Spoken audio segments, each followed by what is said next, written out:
warahmatullahi wabarakatuh.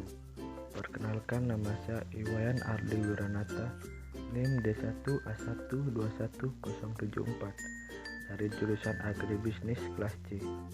Sini saya akan menjelaskan materi tentang dinamika dan tantangan konstitusi. Menengok perjalanan sejarah Indonesia merdeka, ternyata telah terjadi dinamika ketatanegaraan seiring berubahnya konstitusi atau undang-undang dasar yang diberlakukan. Setelah ditetapkan 1 hari setelah proklamasi kemerdekaan, Undang-Undang Dasar Negara Republik Indonesia 1945 mulai berlaku sebagai hukum dasar yang mengatur kehidupan ketatanegaraan Indonesia dengan segala keterbatasannya. Mengapa demikian? Karena sejak semula Undang-Undang Dasar Negara Republik Indonesia tahun 1945 oleh Bung Karno sendiri dikatakan sebagai Undang-Undang Dasar kilat yang akan terus disempurnakan pada masa yang akan datang. Pada pertengahan 1997, negara kita dilanda krisis ekonomi dan moneter yang sangat hebat. Krisis ekonomi dan moneter yang melanda Indonesia ketika itu merupakan suatu tantangan yang sangat berat. Akibat dari krisis tersebut adalah harga-harga melambung tinggi sedangkan daya beli masyarakat terus menurun. Sementara itu nilai tukar rupiah terhadap mata uang asing, terutama dolar Amerika, semakin merosot. Menyikapi kondisi seperti itu, pemerintah berusaha menanggulanginya dengan berbagai kebijakan. Namun kondisi ekonomi tidak kunjung membaik, bahkan kian hari semakin bertambah parah. Krisis yang terjadi meluas pada aspek politik. Masyarakat mulai tidak lagi mempercayai pemerintah, maka timbullah krisis kepercayaan pada pemerintah. Gelombang unjuk rasa secara besar-besaran terjadi di Jakarta dan daerah lainnya. Unjuk rasa tersebut dimotori oleh mahasiswa, pemuda, dan berbagai komponen bangsa lainnya.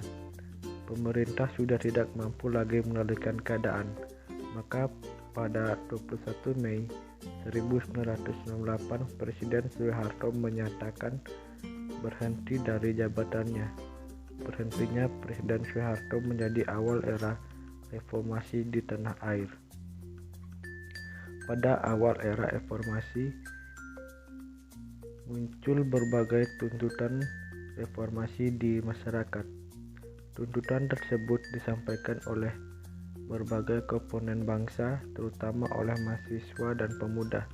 Beberapa tuntutan reformasi itu adalah mengamandemen Undang-Undang Negara Republik Indonesia tahun 1945. 2. Menghapuskan doktrin dui fungsi Angkatan Bersenjata Republik Indonesia. 3. Menegakkan supremasi hukum, penghormatan hak asasi manusia, serta pemberantasan korupsi, kolusi, dan nepotisme. 4. Melakukan desentralisis dan hubungan yang adil antara pusat dan daerah. 5. Mewujudkan kebebasan pers. 6. Mewujudkan kehidupan demokrasi. Adanya tuntutan tersebut didasarkan pada pandangan bahwa Undang-Undang Dasar Negara Republik Indonesia tahun 1945 belum cukup memuat landasan bagi kehidupan yang demokratis, pemberdayaan rakyat, dan penghormatan HAM.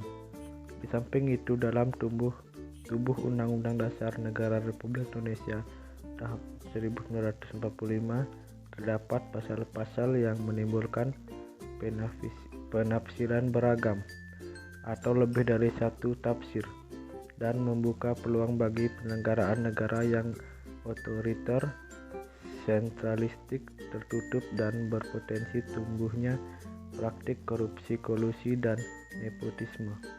Tuntutan perubahan Undang-Undang Dasar Negara Republik Indonesia 1945 merupakan suatu terobosan yang sangat besar. Dikatakan terobosan yang sangat besar karena pada era sebelumnya tidak dikehendaki adanya perubahan tersebut. Sikap politik pemerintah yang diperkuat oleh MPR berkehendak untuk tidak mengubah Undang-Undang Dasar Negara Republik Indonesia 1945.